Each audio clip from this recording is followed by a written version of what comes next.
Hello and welcome to Table Talk. Today's show is going to be very informative, looking at mental illness and some of the new programs to combat this in our jails and schools. Our guest is Mr. Joseph Stotts with Generations, but I will also mention he is a county commissioner, and this is part of the things that you oversee as your role of a county commissioner. Joseph, welcome to the show today. Thank you. I appreciate you having me again for this. It's the third time. I believe so, something like that. You're a busy guy. We've been talking about that this morning. Tell the audience, though, a little bit about what you do at Generations and just what your background is or expertise in the mental health field. Sure, no problem. So my background in mental health really stems from beginning my career at Generations 15 years ago. I began working as a field case manager for children, and moved into working with adults in case management. I was a director in one of the Generations facilities, running that home. Did that for a few years, got my master's degree, and was put in a position of being the director of one of our mental health clinics. During that time, I accumulated my postmaster supervision hours to set for my licensure, to be an independent licensed therapist. And so I took the test, passed that test in 2014, and I've been a licensed clinical social worker ever since 2014. My role, I feel at Generations, over the years has kind of changed back and forth, and I think that's very normal in mental health, because obviously we're dealing with people who have changing environments and changing problems. So you adapt to the way that you help people. But I feel that my role now really consists a lot of advocacy for mental health, obviously, which we're going to talk a little bit more about. I am a licensed independent therapist, which means I can provide therapy, within the confines of a company or on my own as well. And I do a lot of supervision for our therapists that are unlicensed, and I review their work and sign off on their work and approve their work.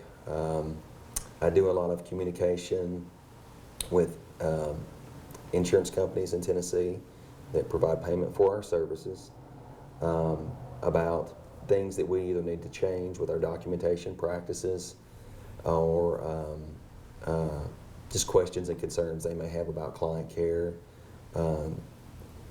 So basically, I think that would kind of... Yeah, that's a lot. And then all of those things really lends to the fact that you are part of the committee for health. Tell me the name of the committee again. The Health and Welfare Committee. Health and Welfare Committee for the county commissioner, and then you're also part of the oversight committee for the jail. Is that correct? That's correct. So lots of expertise in your line of work that helps advise on those type of things.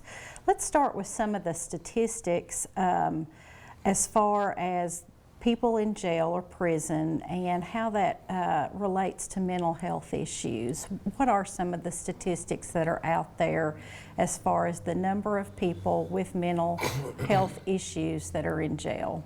Well, one of the things I'd like to say first and foremost is be very leery and or cautious when you're reading a lot into the statistics that are out there in regards to mental health and jails. Because, a lot of the things that we read online or through journal articles are based on specific samples of people and populations in a certain area, a certain demographic, and it's really hard to apply one sample study across a general population. Society basically tells us, in a nutshell, that 30 to 40% of people that are incarcerated have mental health issues. or undiagnosed mental health issues. That is totally false. Okay. You know, in my background and my experience in mental health, you're going to be looking at about 80 to 90% of people that are incarcerated are going to have mental health issues. And, you know, that's one of the barriers that we have, I think, in the field of mental health and in the criminal justice system in the country, is that we want to continue to kind of push that under the rug. Mm-hmm. And we want to continue to approach improving mental health access and mental health in general, how we handle the criminal justice system, by just assuming that we know the answer to a lot of things, and we don't put a lot of in-depth study into these situations and scenarios. But you know, most of our population, and I'll just use one rural county jail in Tennessee for an example, without naming that jail, and say that in that jail, I was told by a staff member there that about, you know, they felt like that 75 or 80% of their inmates are there for, you know, drug offense. Mm-hmm. So if we look at that statistic and we say, well, why do people use and abuse drugs? You know, the answer to that is that 99% of the time someone has some sort of untreated mental health problem. And I'm sure a lot of folks have heard the term self-medicate before. So they turn to self-medicating in order to handle that problem. It spirals out of control. You know, they're out buying the drug then. They commit a criminal offense. It's like a domino effect. Mm-hmm. So I know I'm giving you a long-winded answer like I warned you about in the beginning. But I would say this, our jails are full of people that need mental health treatment. Mm-hmm. If we truly want to see people not come back, and we want to prepare people for not coming back and adapting to a new way of living and how they're going to change, then we've got to take a different approach with mental health and the criminal justice system. Right. It is difficult because you have the approach of being tough on criminals, and I don't disagree with that. You want to make them not want to go back, but then if you're not addressing the mental health side of it, then that revolving door does not change, because nothing changes when they go back into society. That's very true. And again, what I'm saying, don't get me wrong, what I'm saying is, I'm not saying that punishment, and I do not feel that someone should not have consequences for their actions and their decisions. That's obvious. That's not even, I think, debatable. But what we do know through research and studies is that punishment, if we're using it as a deterrent, is only 20 to 30% effective, if not coupled with something else to deter them coming back or deter future criminal offense. So again, that's where the treatment component comes in, and again, that's where we're at. We need to truly incorporate treatment in order to prevent people from coming back. Right. I think we've answered my second question there, which was that correlation between mental health and how it leads to more incarceration. Just the fact that they're not getting the help they need, so it does turn into that revolving door where jail time, home, mental illness is still existing, and then back in jail again. And that's very true. And I'll say this: we are truly, and I say this very often. In fact, I say it a lot to people that I either work with or supervise, and we are truly living right now in the stone age of mental health, criminal justice reform, substance abuse treatment. And in that, I don't mean by saying that to be critical. Right. I'm saying that for us to be aware. Right. And what I mean by that is that we do have a lot of people out there that are trying new ways of changing the system, and those people I give so much credit to, in rural areas, because what we have a habit of doing is trying the same approach over and over again and expecting to get different results, and we don't get them, but we continue to do that. And so, and by me saying the stone age of mental health, I mean that we've got to look at new ways of handling problems. We focused a lot on punishment. We have focused a lot on traditional probation. we focused a lot on voluntary mental health and substance abuse treatment. And a lot of those things just don't work. We focused a lot on catch and release as a criminal justice measure. It doesn't work. And so, you know, we've got to try new things. And so. Well, I'm very proud to hear, you know, we said there was some things going on, an article in the paper this morning, but also the Warren County jail system is starting to look at some different ways to treat mental health. Tell us what's going on. Put your county commissioner hat on for just a moment. Tell us about some different things that are getting started there. I'm very excited about what we're doing at the jail. I mean, it's just it's wonderful. And again, this is one of those scenarios to where you have someone like our sheriff, Sheriff Myers, and his administration that's really going out on a limb here. And I think, you know, taking a step up and saying, look, we realize some of the things that have been done in the past may have not have been effective in dealing with mental health and substance abuse problems, and he is really trying to communicate and work very closely with us on trying to find a different way to reach these folks. I mean, it's difficult. You know, there's different ways to reach people. You know, I may have a problem, you may have a problem, but the way that I address and help you may not help me, and vice versa. And so what we're trying to do at Generations is we're providing a counselor that's going into the jail on Fridays, every Friday, and working, seeing about 6 to 8 inmates every Friday, following up with them the next week. And we're doing this free of charge. It's of no cost to the county. Generations is really trying to advocate and help in the county with the problems that we have. And I'm very proud to be a part of that. And I think that, again, this is something we would love to see grow.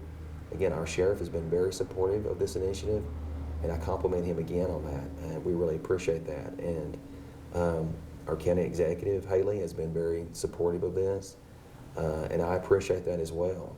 Our county commission, I feel like, has been supportive. I feel very, very supported by the efforts that we're making here. And again, we're trying something different. And we discussed how that some of the other things haven't worked. And so, well, how is it? Just give us kind of an update. Been going on about 6 to 8 weeks now. What are some of the positive things that you're seeing come from the inmates that are in the program? Well, you know, definitely, and my role so far has been obviously kind of getting it started. And I have a gentleman that works for me, the gentleman that was featured in the paper today, Kenneth Smith. And he is very strong in mental health and substance abuse. I'm going out periodically and kind of checking on the program and seeing how it's functioning, talking to the jail administration. And what I'm hearing from them and from him is that, you know, inmates are that he's meeting with, you know, he's seeing a lot of hope grow in them, a lot of encouragement, and a lot of belief in their own strengths. And those are things we're trying to instill in these individuals, that they don't have to go back out and make the same decisions again. You know, you can change your life. You can be anybody, change your life. You can have made the worst mistake in the world and change your life and be a better person. And in the end, it all goes back to that, making better decisions. Well, and that's so critical at that state, because I can't think of more of a self-defeating situation to be in than to be sitting in jail surrounded by, you know, other inmates that are in the same environment and feeling so self-defeated, like this is my lot in life, you know. Right. I can't do any better than this. But to have that hand to say, yes, you can do better. Exactly. And again, if we look at what has worked and hasn't worked, by and large across the state, no one is providing formal mental health counseling inside county jails. Now, there are a few other counties within the state that are doing this. And Shelby County, Coffee County, I was not aware actually until last week. I met with newly elected Sheriff Parton, and they do have a similar program there that they're utilizing. There's a few counties that are trying something new, trying this, and they're seeing great results out of it. I think that it's a given that we've got to work together and provide this for the inmates from the inside of the jail, working inside out. Now, did they have access to their medications and things for their mental illness while they're incarcerated? What I know about that process, and it depends on the jail in the county, is that obviously the jail provides for the inmates medical needs in any way possible. They can help them along those lines. I do believe it depends on the county, it depends on the jail doctor and what they're being treated for and the medications that they prescribe. As far as I am aware right now in Warren County, you know, we go above and beyond to meet the medical needs of all the inmates that we have. But by and large, across the state and across the country, there is not a huge emphasis on that. And again, that's a prevention effort that we really need to focus more on. Again, if we're preparing people for independent living and to be able to live on their own and not come back, we need to be proactive instead of reactive. Going back to preventative measures again in the county, also you had told me that there's some initiatives going on in the school system to get some mental health care in the school system that they currently don't have. What is the plan for that, Well, that you know? We generated some conversation about that, myself and Director of Schools, Bobby Cox, about 5 or 6 months ago, maybe a little bit more, and you know, things didn't really pan out for us. There were some barriers, kind of on both ends, and so the conversation got generated again a couple months ago, and I'm happy to say that we're going to start doing that May the 1st. I myself right now interviewing to hire the person for us that would be providing that service for the school system. What that looks like would be having that person, a master's level therapist, working within the various elementary schools in the county and assessing and providing therapy sessions for the children that have a consent to treat, obviously, from their parents for services, and that are identified by school staff that are really needing help and for that child. And so right now we're developing the program, and we have a agreement between one another that I feel wonderful about, and I couldn't commend the school system enough on the steps they've taken to be proactive for the children in the community. I feel like they have definitely shown their devotion from that standpoint, and I think that I'm very hopeful about the process of what we're providing. I feel like that in the past and presently, you know, our school guidance counselors, you know, they have a lot to do. Oh yeah, you think of career counseling versus mental health counseling is so different. And they've been faced with doing both, and for the most part, our teachers as well. Our teachers have been faced with, you know, being a teacher, being a positive role model, being a parental figure in a lot of cases, and then a counselor. So I think that we're trying to help them remove some of these hats from their daily work schedule and trying to facilitate and just help out what they're doing. So I don't think we know for sure yet how that program is going to look until we get going, and what we desire ultimately is to supplement, help and assist, facilitate and meet the needs of the children that the school is serving. Are you hopeful that it's going to be continued on through the high school? I know maybe the elementary school is just a starting point.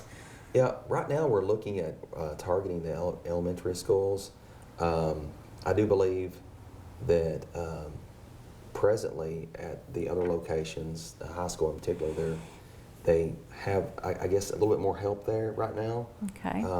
But I do believe there's possible discussions around expanding a role there, not necessarily from our program, but at least to have someone there.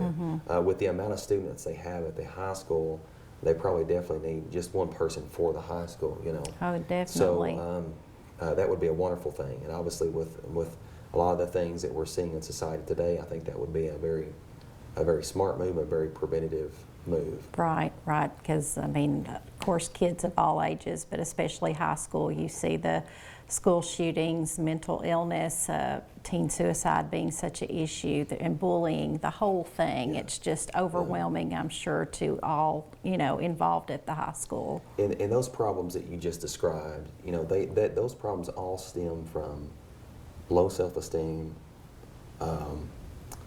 poor peer interactions, and ultimately a really negative home environment. A lot of times. Probably peers not understanding Yeah. if there are mental health issues and things like that, maybe some lack of compassion, which kind of tends to be that age group, Right. Right. So, we want to instill back in children, hope. We want to instill back in children the ability to achieve and succeed. And we want to support them. We want to be a supportive network. And that's, again, I'm very hopeful about what we have lined up. And I feel like we're going to be able to reach a lot of kids, and just blessed to be a part of it. Good deal. Well, of course, we, very aware that every state is having issues with substance abuse. I mean, it's on TV constantly. Let's talk about some of the correlation between substance abuse and criminal behavior, maybe some of the mistakes that we make in treating criminals. I know we've touched on that a little bit, but I know substance abuse is such a issue, I guess, goes hand in hand with mental illness, as we said. Yeah. So the mistake that we've made in the past, with we'll just kind of couple them all together, criminal behavior, criminal justice issues, mental health, and substance abuse, is that, in my opinion, again, we look at them as independent issues or independent problems. And in many ways they are, because we have different agencies and different people that are responsible for handling those different problems. But ultimately they all affect one another, and it's almost like a domino effect. To kind of begin and illustrate at the beginning, I would start by saying that generally someone experiences a traumatic life event. And in that, we're talking about abuse, neglect, rape, abandonment, things like that. And they develop an emotional trauma from that event. That emotional trauma, a lot of times, some people can cope better with that than others. I mean, it is what it is. Right. And so some people are able to somehow be very resilient and overcome those issues without seeking formal treatment or help, just through family, friends. But the majority of individuals are not able to do that. And so what we see from there is we see mental health symptoms begin to develop. Depression, anxiety, sleeping problems, fearfulness, the inability to sleep, and then in worst cases, anxiety and psychosis and different things like that. And then when we reach that point and we don't see treatment available, we begin to, one would self-medicate, using alcohol, opioids, things like that, to mask or temporarily halt those negative emotional feelings. And it's a temporary, and then they come back, usually stronger, especially in the case with alcohol. There's a lot of studies and cases that's shown us that alcohol depletes serotonin. I don't know how much stock I place in that, but I do feel like, based upon my experience with people who have abused alcohol and have had anxiety issues, they, like for example, may have an evening where they're extremely anxious and they use alcohol and it helps bring them down. But when they wake up the next morning, the anxiety is manifested threefold what it was. So I do believe there's a connection there. So then we get self-medicating going on with substance abuse, and then we get people that just become emotionally out of control with their untreated mental health problems, substance abuse, and then comes the criminal behavior or engagement in criminal behavior. So it all ties back, and in my opinion, again, it all goes back to trauma. a traumatic life event, traumatic situation, and then it leads into criminal behavior. And so it is what I call it is a traumatic thread of events and ways that connect. When you put it like that too, it's amazing how society really ignores it until it's at the point of criminal behavior. And then we seem to stop at that and expect that to fix it. Or the person to fix themselves, which they're not capable of. I think so too. And when we really talk about it like we just did, and we have the time to kind of outline everything, and then you step back and you look at that and you think, well, it's obvious why we failed. It's obvious why we haven't succeeded here or there, because we haven't addressed the big picture. So again, I go back to when you're trying to help someone that has a mental health problem, are we assessing for psychosocial factors like criminal behavior or substance abuse issues? When we're dealing with substance abuse issues, are we assessing the individual for mental health issues and psychosocial factors that could contribute to criminal behavior? Until we look at this as a big picture and we begin to assess the problem as a whole, then we will fall short of helping people improve their lives. And I generally believe, we're all at the point now, I think even society is at the point where we're starting to get it. But as you said, going back to the Stone Age of something, you have to have a beginning, and you have to realize that there's better things out there, better ways of coping with something or treating something. So after that was the Enlightened Age, or there'll be hopefully there will be progress where everything will see improvement in this as society understands it better. Let's talk too about poverty and how that makes a difference in the care that someone gets. I think it's very related to lack of support that they get, or whether it's they cannot afford their medications. Let's talk about that. Well, I have a lot to say about that, so I'm trying to measure before I even answer where I'm going to begin. But I would say that, going back, I'll use myself as an example. Having myself grown up in public housing on welfare as a child, and seeing other people around me in that community setting dealing with similar issues of access and availability of resources in the community, based upon various factors, it plays a big part. And so in counseling and in what I do every day, my approach on that is I just encourage people, like I was encouraged as a child, to strive for the best, to reach out and go for what you need in life, to try to find the best, to have hope, to never give up. And I know we've talked before, and you had a wonderful mother who was instrumental in doing that with you. And some people may not have that person in their home, but would encourage them, to reach out to teachers, to anybody like that can provide that positivity in their life. Yeah, and again, going back to that, studies tell us that if a child has one person, just one, in their life, that's positive, that's genuine, that's loving, that's caring, that they can have interactions with, growing up in a negative environment, that they're 3 times as likely to be able to get out of that scenario and improve their lives than others. And so, in many cases, like you said, we don't have children that have that, but we have teachers, we have coaches, we have counselors, and we have other people that I feel like are, obviously like we talked about today on some of the things that we're trying to do with counseling in schools and at the jail. We have, I encourage people to reach out to someone.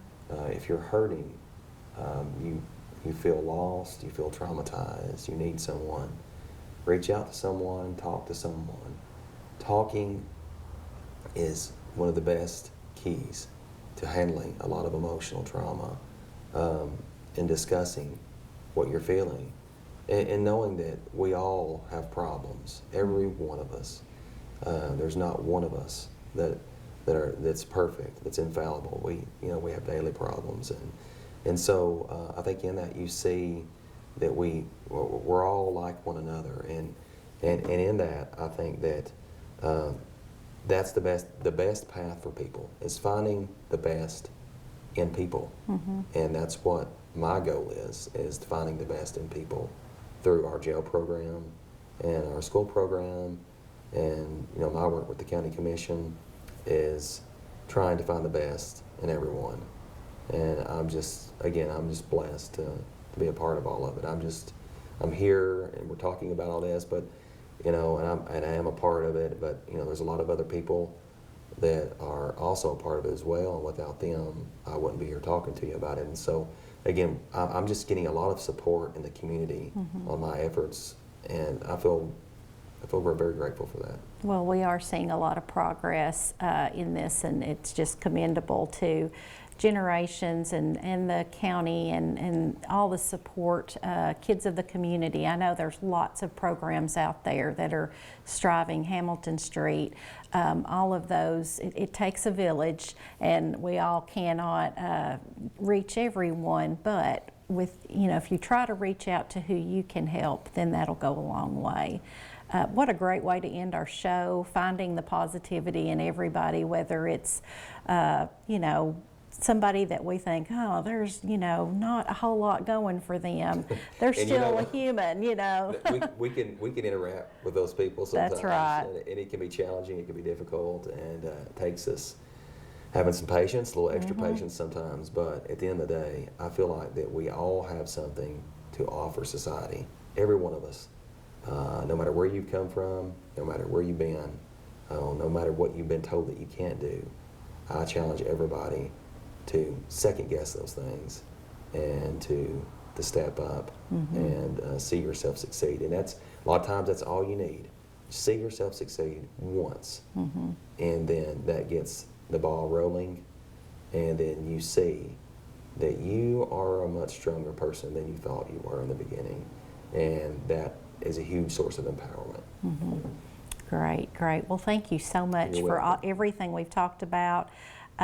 We just wish you the best and everything that you're trying to do with the county and at your work and things like that. So that's our show for today, and thank you so much for joining us. We hope you found today's show helpful and informative, and that you'll join us again next week for more Table Talk.